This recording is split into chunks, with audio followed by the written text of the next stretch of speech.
எடுத்து வண்ண வண்ண தொட்டில் செய்து உள்ளத்திலே ஊஞ்சல் கட்டி என்னுயிரை தாளாட்டி ஆராரோ ஆரிரரோ பாடுகிறேம்மா. அன்புக்கு இலக்கணமே கூறுங்கம்மா. வைரத்தில நூல் எடுத்து வண்ண வண்ண தொட்டில் செய்து அம்மாவின் மனசு போல் யாரை இங்கு சொல்வது? அம்மாவின் உறவுதான் உயிரில் கலந்தது. உயிரை பாலாக்கி பிள்ளைக்கு ஊட்டியவள், உயிரை பாலாக்கி பிள்ளைக்கு ஊட்டியவள். உள்ளபசி தான் மறந்து செல்லமென கொஞ்சியவள், உள்ளபசி தான் மறந்து செல்லமென கொஞ்சியவள். உலகத்தமிழ் மாணவர்களே, தமிழ் உறவுகளே, உங்கள் அனைவருக்கும் உயராய்வு மற்றும் வேல் அலைவரிசையின் அன்பு வணக்கம். வரலாற்றுக்கு முந்தைய காலங்களில் ஆதி மனித இனம் தமது வேட்டை அனுபவங்களை அவர்கள் வாழ்ந்த குகைகளில் கோட்டோவியங்களாக வரைந்துள்ளனர். வேட்டையில் கிடைக்கும் விலங்குகள், அவற்றை தரும் இயற்கை பொருள்கள், எளிதில் கிடைக்கும் உணவுகள் மனித குலத்தை சடங்குகளுக்கும் நம்பிக்கைகளுக்கும் இட்டு செல்கின்றது. ஆதி வேட்டை சமூகத்தில் வேட்டையாடிய மனிதன் கொக்கு இறகு சூடிக்கொண்டு, குருவி வேட்டை ஆடிக்கொண்டு, வக்காவின் மணி பூட்டிக்கொண்டு, மடவார்கண் போல் ஈட்டிக்கொண்டு, தொக்காக கச்சை இறுக்கிக் கொண்டு, துள்ளும் மீசை முறுக்கிக் கொண்டு, குற்றால குறவஞ்சியில் குறிப்பிடப்படும் சிங்கன் போன்று வாழ்ந்திருக்க வேண்டும்.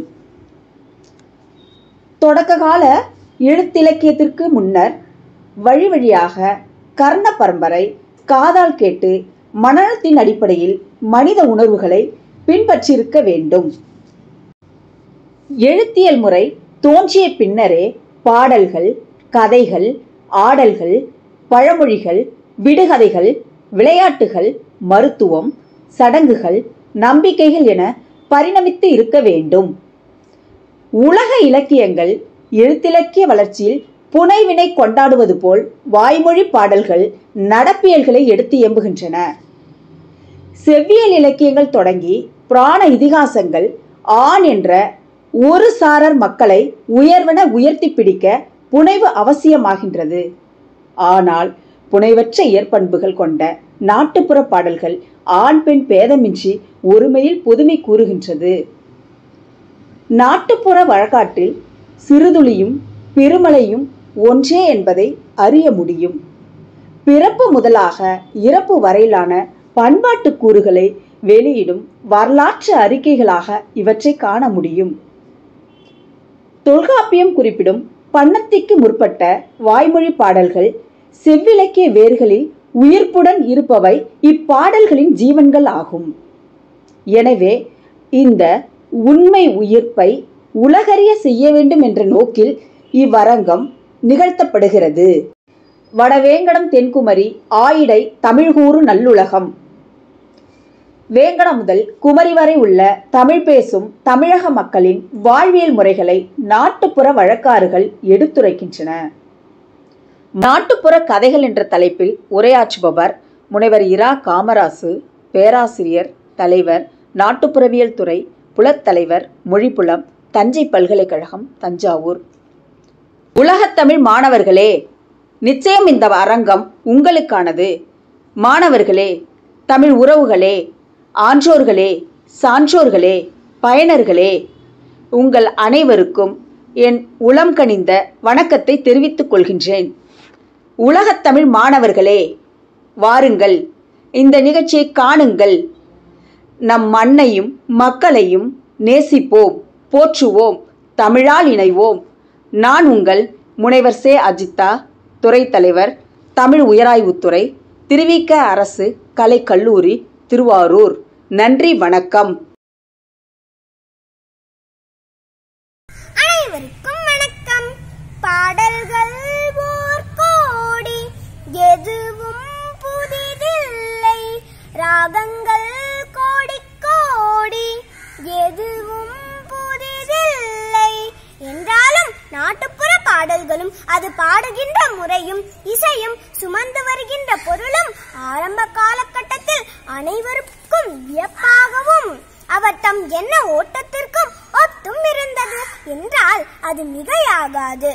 வாயில் பிறந்து செவிகளில் நிறைந்து உள்ளத்தில் பதிவு பெறும் இப்பாடல்கள் இனியவை, எளியவை, எழுதப்படாதவை, எவரால் பாடப்பெற்றவை என உறுதியாக அறுதியிட்டு சொல்ல முடியாத பெருமையினை கொண்டவை.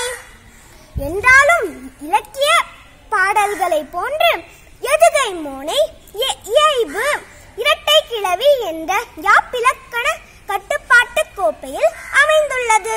முனைவர் சு. சக்திவேல் அவர்கள் நாட்டுப்புற பாடல்கள் அவை பாடப்படும் சூழல்கள், நிகழ்வுகளின் தன்மை ஆகியவற்றை அடிப்படையாக கொண்டு 8ஆக பிரித்து வகைப்படுத்தியுள்ளார். தாலாட்டு பாடல்கள், குழந்தை பாடல்கள், காதல் பாடல்கள், தொழில் பாடல்கள், கொண்டாட்ட பாடல்கள், அகப்பாடல்கள், புறப்பாடல்கள், பக்தி பாடல்கள், ஒப்பாரி பாடல்கள், பன்மலர் பாடல்கள் எனப்படும்.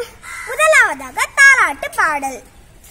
ஆராரோ ஆரிராரோ ஆரிராரோ ஆராரோ, யாரடிச்சு நீ அழுற கண்மணியே கண்ணுறங்கு, கண்ணே அடிச்சாரா கற்பகத்தை தொட்டாரா, தொட்டாரை சொல்லி அழு தோல்விலங்கு பொட்டு வைப்போம், அடிச்சாரை சொல்லி அழு ஆக்கினங்கள் செய்து வைப்போம், மாமன் அடிச்சானோ மல்லிப்பூ செண்டாலே, அண்ணன் அடித்தானோ ஆவரங்க கொம்பாலே, பாட்டி அடித்தாலோ பால்வடியும் கொம்பாலே, ஆராரோ ஆரிராரோ ஆரிராரோ ஆராரோ, ஆரடிச்சு நீ அழுற கண்மணியே கண்ணுறங்கு. இத்தகை பெருமை மிக்க நாட்டுப்புற பாடல்களை ஆவணப்படுத்தி இளைய தலைமுறைகளுக்கு நாம் கொண்டு செல்வதே நாட்டுப்புற பாடல் கலைஞர்களுக்கு நாம் செய்யும் நன்றியாக அமையும் என நாட்டுப்புற பாடல்களை பற்றி நம் முன்னே உரையாட வந்துள்ள அனைவரையும் வருக வருக என வரவேற்கிறோம். இந்த அருமையான நிகழ்ச்சியை ஏற்பாடு செய்திருக்கும் திருவிக அரசு கலைக்கல்லூரி தமிழ் உயர் ஆய்வுத்துறை தலைவர் முனைவர் அஜிதா அவர்கள் மற்றும் வேல் அறக்கட்டளையின் சார்பாக அனைவரையும் இந்த நாட்டுப்புற பாடல் அரங்கத்திற்கு வருக வருக என வரவேற்கிறோம். வாருங்கள் உறவுகளே, காணொலிக்குள் செல்லலாம். நன்றி, வணக்கம். நான் உங்கள் அமிழ்தினி. கதை என்றால் யாருக்கு தான் பிடிக்காது? 6லிருந்து 60 வயது வரையுள்ள அத்தனை பேரும் வெறுக்காத ஒன்றும் கதைதான், விரும்பி கேட்பதும் கதைதான். ஆனால் இது எப்படிப்பட்ட கதை? பாரெங்கும் மனம் பரப்பி தெவிட்டாத இன்பமாய் தேமுதுர சுவையாய் இன்னிசை விருந்தளிக்கும் நாட்டுப்புற கதைகள். அதை பாங்குடனே நம்மிடையே பகிர வருகிறார் தஞ்சாவூர் தமிழ் பல்கலைக்கழகத்தின் நாட்டுப்புறவியல் துறையின் துறை தலைவர் ஐயா இரா காமராசு அவர்கள். 211க்கும் மேற்பட்ட ஆய்வு கட்டுரைகள் எழுதியுள்ள இவர் கணவனானா போதும், ஞா போல் வளை என்ற கவிதை தொகுப்புகளையும், மகளுக்கு சொல்ல என்ற சிறுகதை தொகுப்புகளையும் வெளியிட்டுள்ளார். பாடநூல்கள், பொது நூல்கள், தொகுப்பு நூல்கள், குறுநூல்கள் என பல்வேறு வகையான நூல்களை வெளியிட்டுள்ளார். பல்வேறு பல்கலைக்கழகங்களின் பாடத்திட்டக்குழு உறுப்பினராக உள்ள ஐயா இரா காமராசு அவர்கள் இதுவரை France, Germany, Malaysia, Mauritius, Myanmar, Thailand, Singapore, தென் அமெரிக்கா போன்ற அயல் நாடுகளுக்கு பயணம் செய்துள்ளார். பிரபல வானொலியான அகில இந்திய வானொலி, பொதிகை, ஜெயா, மக்கள் போன்ற பிரபல தொலைக்காட்சிகளுக்கு தன்னுடைய ஊடக வழி பங்களிப்பை அளித்துள்ள ஐயா காமராசு அவர்கள் குரல் நெறி செம்மல் விருது, சிறந்த பேராசிரியர் விருது, ஜேசிஸ் செம்மைப்பணி விருது, படைப்பிலக்கிய விருது என பல விருதுகள் பெற்றுள்ளார். ஐயா இரா காமராசு அவர்களின் நாட்டுப்புற கதைகளை கேட்டு மகிழ்வோம். வாருங்கள்.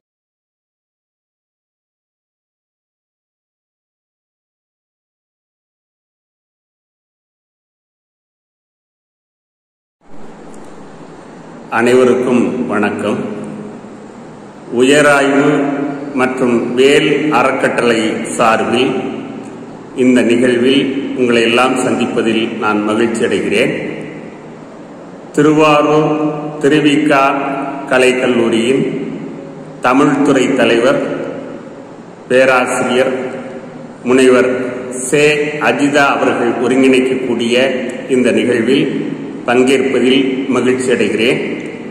தொடர்ந்து இதுபோன்ற கலை, இலக்கியம், சமூகம் சார்ந்த பொழிவுகளை இந்த அரங்கில் நிகழ்த்தி தொடர்ச்சியாக அதனை மக்களிடம் எடுத்துச் செல்கிற அந்த பணிக்காக அவர்களை நான் பாராட்டுகிறேன், வாழ்த்துகிறேன். நண்பர்களே, இன்றைக்கு நாட்டுப்புற கதைகள் என்பது குறித்து ஒரு சிலவற்றை உங்களோடு பகிர்ந்து கொள்ள விழைகிறேன். கதை சொல்லி கதை கேட்டு வாழ்ந்த சமூகம் நம்முடையது. கதை மனித குலத்தின் ஆதி கலை.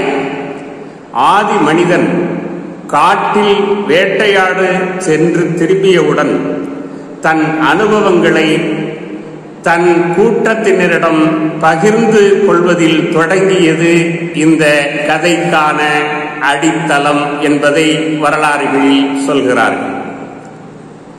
கதைகள், அதுவும் குறிப்பாக இந்த நாட்டுப்புற கதைகள் நம் மக்களின் படைப்புகள். அவர்களது கற்பனை, நியாய உணர்வு, அறிவு நுணுக்கம், மரபு அறிவாற்றல் இவற்றின் வெளிப்பாடுதான் இந்த கதைகள். இவை அதீதமான கற்பனையின் விளைச்சல் என்று சொல்லலாம். மனிதன் எழுதவும் படிக்கவும் கற்றுக்கொள்வதற்கு முன்னால் தன் உணர்வுகளை கலைநயத்துடன் வெளிப்படுத்தி வாய்மொழியாக பலரின் நாவுகளிலும் பயின்று நிலைக்கச் செய்தவைதான் இந்த நாட்டுப்புற இலக்கியங்கள்.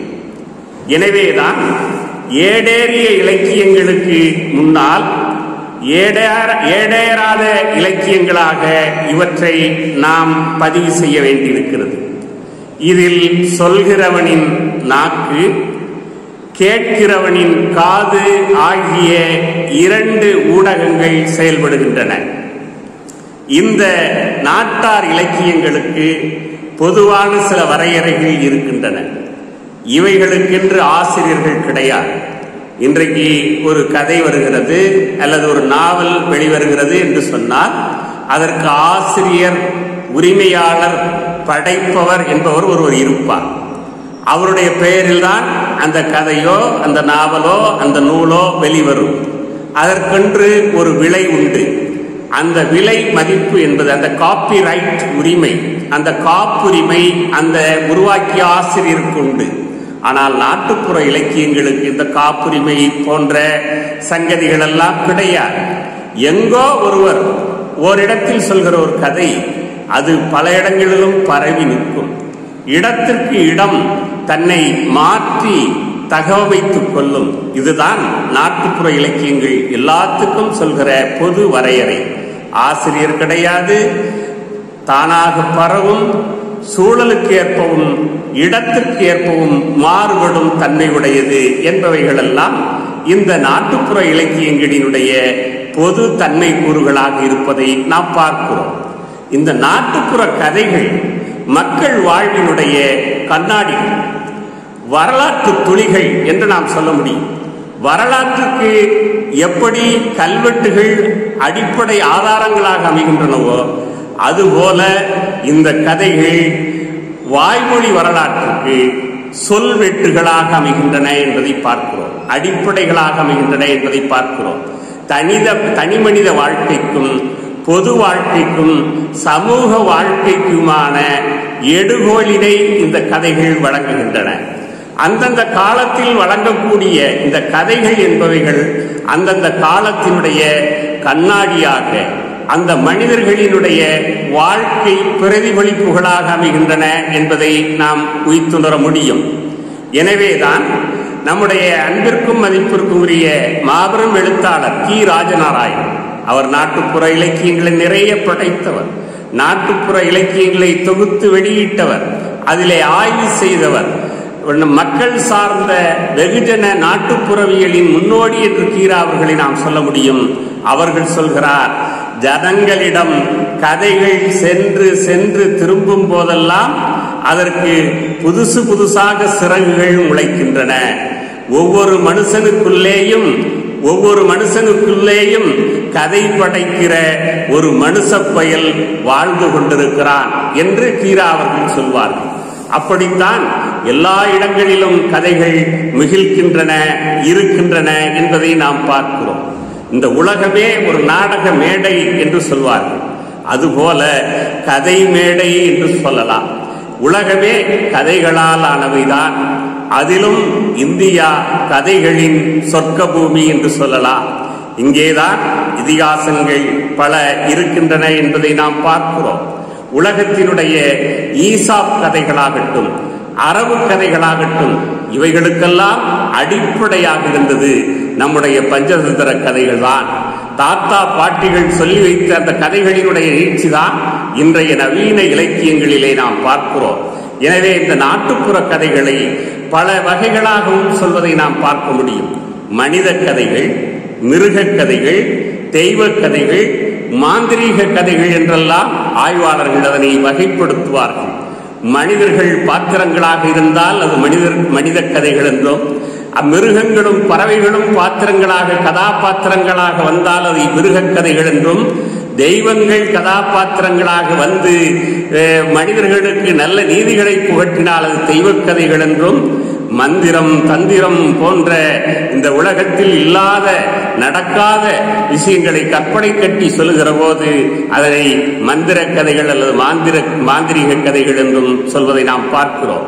நண்பர்களே, இந்த கதைகள் வெறும் பொழுதுபோக்கு அல்ல, ரசனைக்காக அல்ல, பாலியல் விஷயங்களை அல்லது நகைச்சுவை விஷயங்களை சொல்லக்கூடியன அல்ல.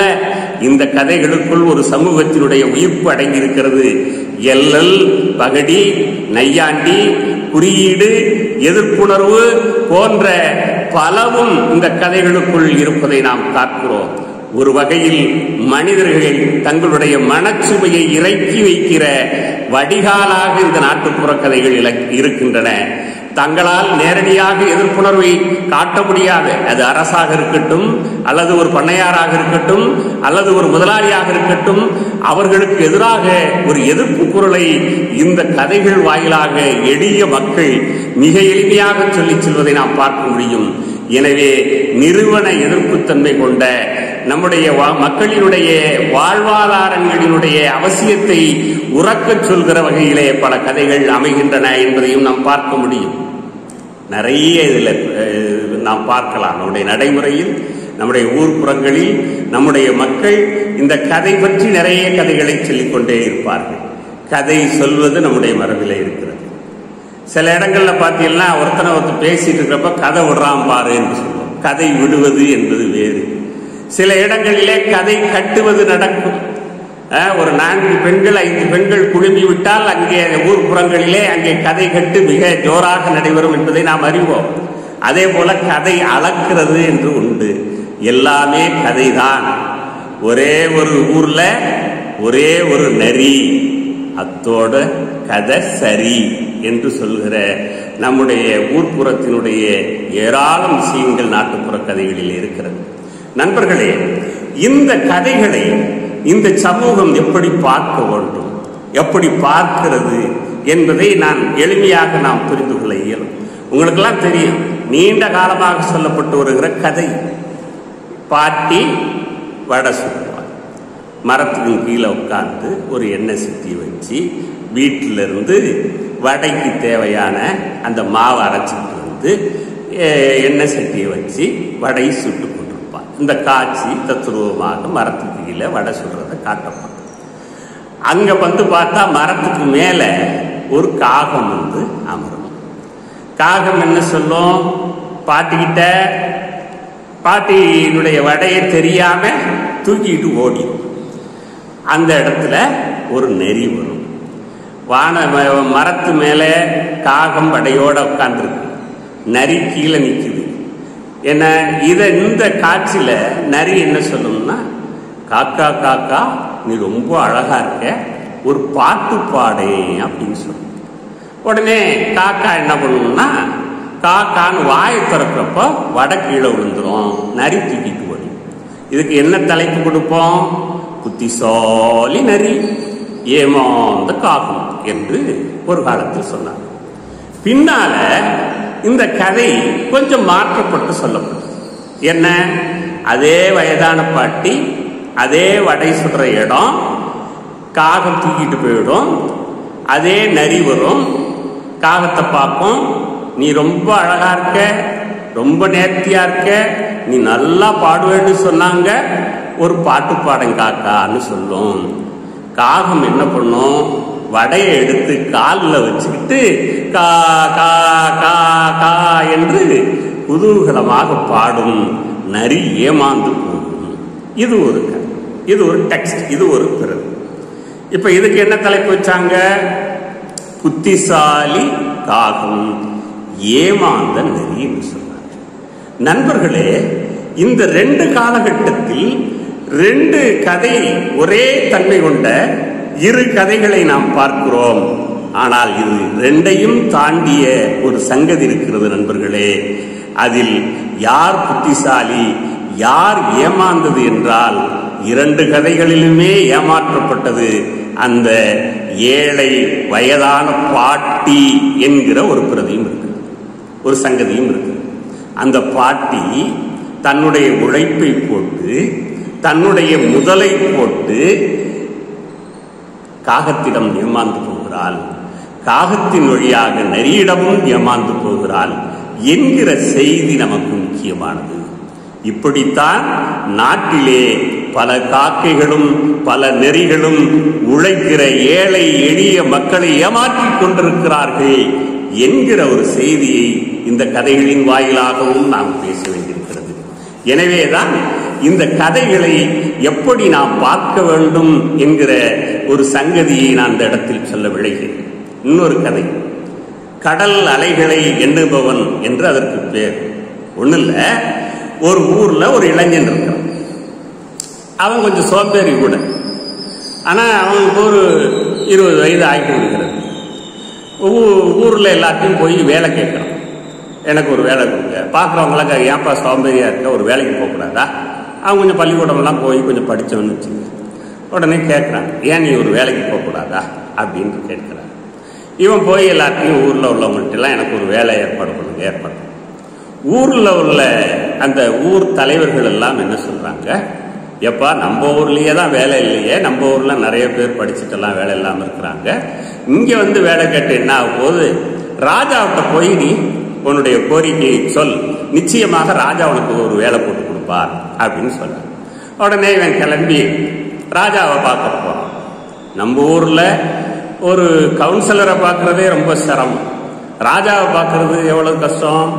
போய் ராஜாவை தவம் இருந்து ஒரு நேரத்தில் பார்த்தோம். பார்த்தோன்னே ராஜாவுக்கு சொல்றான். ராஜா கேட்கிற, என்னப்பா என்ன செய்ய?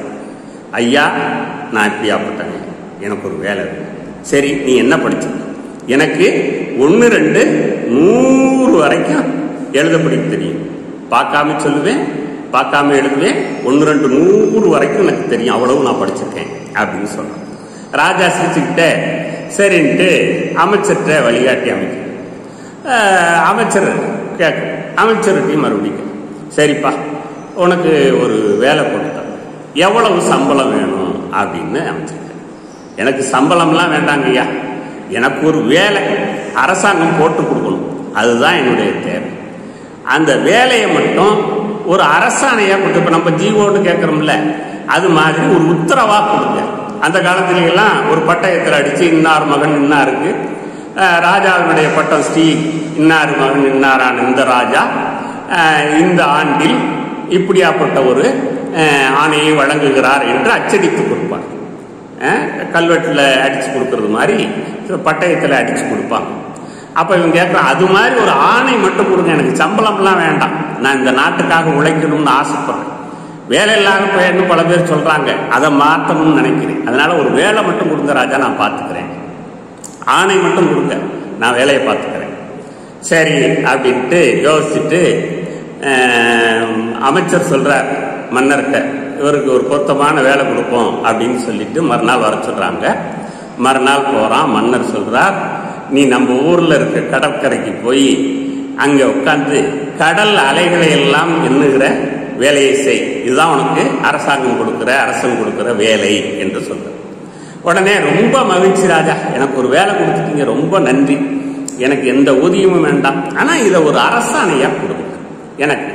உடனே இந்த ஊரில் வசிக்கிற இன்னார் மகன் இன்னாருக்கு நாளை காலை இந்த மணித்தியாலத்திலிருந்து இந்த கடல் அலைகளை எண்ணுகிற பொறுப்பை அரசன் வழங்குகிறார் என்று ஒரு ஆணை அச்சிட்டு கையில கொடுக்கிறான். உடனே நம்மால் போறான். போய் மறுநாள் போய் பார்த்தா அங்க மக்கள் ஒரே தேஜன்னு நிற்கிறாங்க. அங்க உள்ள மக்கள்லாம் யாரு? அன்றாடம் காட்சிகள்.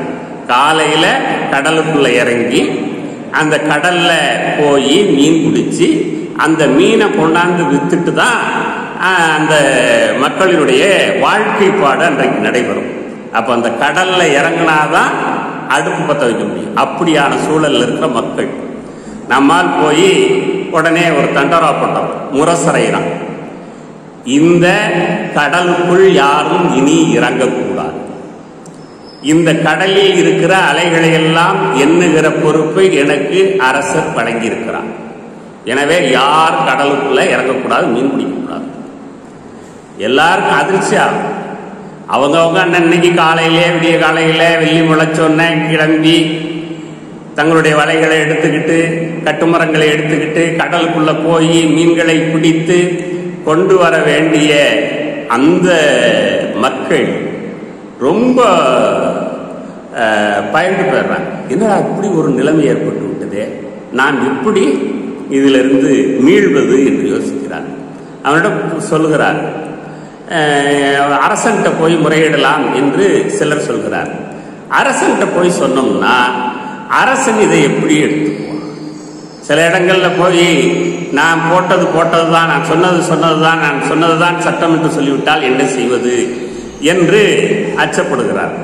சரி, சாட்சிக்காரன் காலில் விழுவுறதுக்கு சண்டைக்காரன் காலில் விழுவுறதே மேல் என்று சொல்லி அந்த இளைஞனையே போய் எல்லோரும் சந்திக்கிறார்கள். தம்பி நாங்களெல்லாம் இந்த ஊரில் வாழ்கிறவர்கள் இந்த கடலுக்குள் இறங்கி இங்கே இருக்கிற மீன்களை பிடித்து அதை விற்று அதை சமைத்து சாப்பிட்டு அதில் உயிர் வாழக்கூடிய ஜீவன்கள், நீங்கள் இப்படி சொன்னால் நான் என்ன செய்வேன்?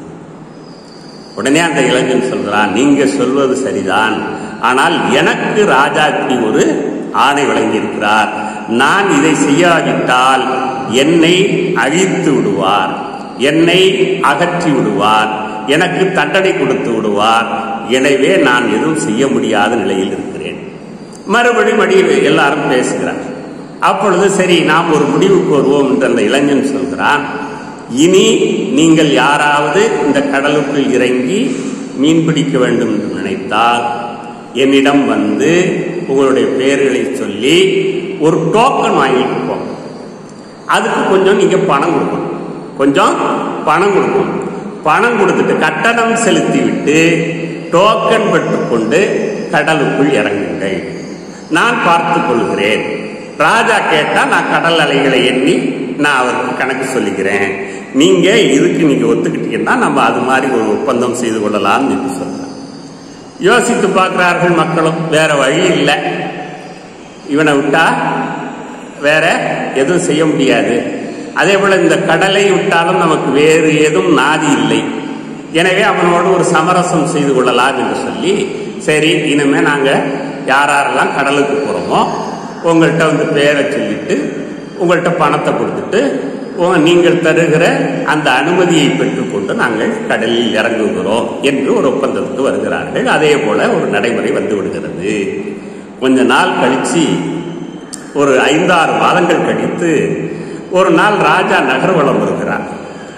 அப்போது அமைச்சரிடம் சொல்றார், நாம ஒரு இந்த கடல் அலைன்றதுக்கு ஒரு பையனுக்கு வேலை கொடுத்தோமே, அவன் எப்படி இருக்கான்னு பார்ப்போமே அப்படின்னு சொல்லி இந்த பக்கம் வந்தா நம்மால் நிறைய சம்பாதிச்சு பெரிய மாட மாளிகைகள் எல்லாம் கட்டி கொண்டு மிக வசதியாக வாழ்கிறான். இதை பார்த்து சந்தோஷப்பட்ட மன்னன் அவனை குறிப்பிட்டு பாராட்டி, இவ்வளவு நுட்பமான இவ்வளவு திறமையான ஒரு ஆளாக நீ இருக்கிறாயே என்று பாராட்டி, என் மகளை உனக்கு திருமணம் செய்து வைக்கிறேன் என்று சொல்லி தன்னுடைய மகளையே அவனுக்கு திருமணம் செய்து மருமகனாக்கி கொண்டு அவனை அந்த நாட்டினுடைய நிதி அமைச்சராக ஆக்கிறார். இது ஒரு கதை நண்பர்களே. இது கதை வேடிக்கையாக இருக்கலாம், வினோதமாக இருக்கலாம், நகைச்சுவையாக இருக்கலாம். ஆனால் ஒரு குடிமை சமூகத்தில் எல்லோருக்கும் பொதுவாக இருந்த ஒரு இடம், எல்லோருக்கும் பொதுவாக இருந்த ஒரு நிலை எப்படி ஒரு குறிப்பிட்ட பேருக்கு சொந்தமாக மாறுகிறது, எப்படி உடைமை உருவாக்கம் உருவாகிறது, எப்படி அரசதிகாரம் நுழைகிறது, எப்படி வரி போன்றவை வருகின்றன. இன்றைக்கு ஒரு காலத்தில் நாம் பாட்டுக்கு நம்முடைய சாலைகளில் வண்டியில போனோம், நடந்து போனோம், கார்ல போனோம், எல்லாம் எப்படி வேணுமானும் போய் கொண்டிருந்தோம். ஆனால் இன்னைக்கு திடீரென்று பார்த்தால் சுங்கச்சாவடிகள் வழிமறித்துக் கொண்டிருக்கின்றன. நீ கட்டணம் செலுத்தினாதான் நீ போகலாம், இல்லாட்டி போக முடியாது. டோல்கேட் என்று சொல்கிற சுங்கச்சாவடிகள் வந்துவிட்டன. அதே போல பல வரிகள், ஜிஎஸ்டி, அந்த ஜிஎஸ்டி, ஒரே நாடு ஒரே வரி என்றெல்லாம் சொல்றாங்க. அப்போ ஒரு குடிமை சமூகத்துக்குள்ளாக ஒரு அரசியலாரம் எப்படி செயல்படுகிறது, நிர்வாக நடைமுறைகள் எப்படி வருகின்றன, வரி போன்றவைகள் எல்லாம் எப்படி மக்களுக்கு எதிரான விஷயங்களாக ஆகின்றன என்பதை மிக நுட்பமாக பேசுகிற ஒரு எளிமையான கதை இதில் இருக்கிறது என்பதை நாம் புரிந்து கொள்ள வேண்டும். எனவே நண்பர்களே, இந்த நாட்டுப்புற கதைகள், நிறைய வேடிக்கை கதைகள் இருக்கின்றன, நிறைய சின்ன சின்ன செய்திகளை சொல்லக்கூடிய கதைகள். ஒன்றே ஒன்றை சொல்லி நான் விடைபெற விரும்புகிறேன். ஒரு காலத்தில் பார்த்தீங்கன்னா ஊர்ப்புறங்களிலே எல்லாம் இந்த புரோகிதர்களினுடைய செல்வாக்கு அதிகமாக இருந்தது. பாரதி கூட சொல்லுவா, செத்த பிறகு சிவலோகம் வைகுந்தம் சேர்ந்திடலாம் என்றே பித்த மணியர் சொல்வார், சொல்லும் சாத்திரம் பேயுரையாம் என்று ஊதடா சங்கம் என்று சொல்லும். செத்த பிறகு சிவலோகம் வைகுந்தம் போகலாம். வாழ்றத பத்தி அவனுக்கு கவலை இல்லை, வாழ்றப்படுற கஷ்டங்களை பற்றி கவலை இல்லை. அப்படி இந்த புரோகிதர்கள் என்ன பண்ணுவாருன்னா திதி கொடுக்குறது. ஏழை எளிய மக்கள்கிட்ட வீட்டுல திதி கொடுக்கணும் அப்படின்பா. இறந்தவர்களுடைய நீத்தார் நினைவு நாள் என்று சொல்லுவோம். ஆண்டுக்கு ஒரு முறை தவசம் கொடுக்கறதுன்னு சொல்லுவோம், திதி கொடுக்கிறது. அதை பல இடங்கள்ல ரொம்ப வலியுறுத்தி வாங்கக்கூடியவர்கள் எல்லாம் இருந்தார்கள். ஏன்னா நிறைய வசதி படைத்தவர்கள் நிறைய அள்ளி கொடுப்பார்கள், தானியங்களை கொடுப்பார்கள், பணத்தை கொடுப்பார்கள், பொருள்களை கொடுப்பார்கள். இப்படி நிறைய வாங்கி வாங்கி பழக்கப்பட்ட புரோகிதர்கள் எல்லா மக்களையும் நீங்கள் திதி செய்ய வேண்டும் என்று வலியுறுத்தினார். அப்படி ஒரு ஒரு ஏழை விவசாயிட்ட வலியுறுத்தினார். அவனால எதுவுமே முடியல. இந்த திதியில எப்படி தப்பிக்கிறதுன்னு யோசிச்சுட்டான். அப்போ அந்த புரோகிதர் ஒரு நாள் அந்த சாலை வழியாக வருகிறார். இந்த விவசாயி என்ன பண்றான்னா, அந்த குழாயில இருந்து தண்ணீர் வருது, பம்பு செட்ல இருந்து தண்ணி இறைக்கிறான். அதை மோண்டு ரோட்ல ஊத்திட்டு, நல்ல கெட்டி சாலையாக இருக்கிற கெட்டி சாலையில தண்ணியை மோண்டு வாரி இறைச்சு. அப்ப அந்த புரோகிதர் கேட்பார், என்னடா இப்படி இந்த ரோட்ல தண்ணியை மோண்டு ஊத்துற, வயல்ல நானும் பாயலாம் அல்லது தோட்டத்துக்கு பாய்ச்சலாம், இந்த தண்ணியை ஏண்டா இங்க கொண்டாந்து விட்டு. அப்ப அந்த புரோகிதரை பார்த்து அந்த விவசாயி சொல்றான், ஐயா ஐயா, நான் அமெரிக்காவில் கொஞ்சம் நிலம் வாங்கியிருக்கேன், அங்க தென்னந்தோப்பு இருக்கு, இந்த ரோட்ல தண்ணியை மோண்டு ஊத்துனா அமெரிக்காவுக்கு போயிடும் ஐயா, அதுக்காக தண்ணியை மோண்டு ஊத்திக்கிட்டு இருக்கேன். அப்ப அந்த புரோகிதர் சொல்றாரு, இளைய முட்டாப்பையில, இங்க இருக்கிற இந்த கட்டி தட்டி போன ரோட்ல நீ தண்ணியை ஊத்துறது எப்படி அமெரிக்காவில் இருக்கிற தென்னந்தோப்புக்கு பாயும் அப்படின்னு கேட்கிறார். அப்ப அவன் சொல்றான், ஐயா, எங்க அப்பா, செத்து போன அப்பா மேலோகத்தில் இருக்கிறவருக்கு நீங்க இங்க திதி கொடுத்து எங்கள்கிட்ட திதி வாங்கி இங்க இருந்து பொருள்கள் எல்லாம் மேல அனுப்பினப்பா மேலோகத்துக்கு, அது மாதிரிதான் இங்க நான் தண்ணி இறைக்கிறது அமெரிக்காவுக்கு போவோம்னு சொல்றேன். இது ஒரு நையாண்டி கதை, நாட்டுப்புறத்திலே வழங்கிய ஒரு நையாண்டி கதை. இதற்குள் யாரையும் நாம் புண்படுத்தவில்லை நண்பர்களே. அந்த ஏழை எளிய மக்களினுடைய மனக்கிடக்கை அதுக்குள் பதிவாகி இருக்கிறது. இந்த சமூகம், இந்த மனிதர்கள் எல்லாம் ஒன்று. இந்த மனிதர்கள் நல்வாழ்வு வாழ வேண்டும், அன்பு தலைக்க வேண்டும், அறம் பெருக வேண்டும், நேர்மையோடு நேரிய வாழ்க்கையினை இந்த மக்கள் வாழ வேண்டும் என்பதற்காகத்தான் இந்த கதைகள், இந்த இலக்கியங்கள், ஏடேறாத இந்த இலக்கியங்கள் மனித வாழ்வினுடைய இலக்கணங்களாக, வரையறைகளாக, வரலாற்று துளிகளாக அமைகின்றன. வணக்கம், நன்றி. நிகழ்ச்சி உங்களுக்கு பிடிச்சிருக்குதானே? பிடிச்சிருந்துச்சுன்னா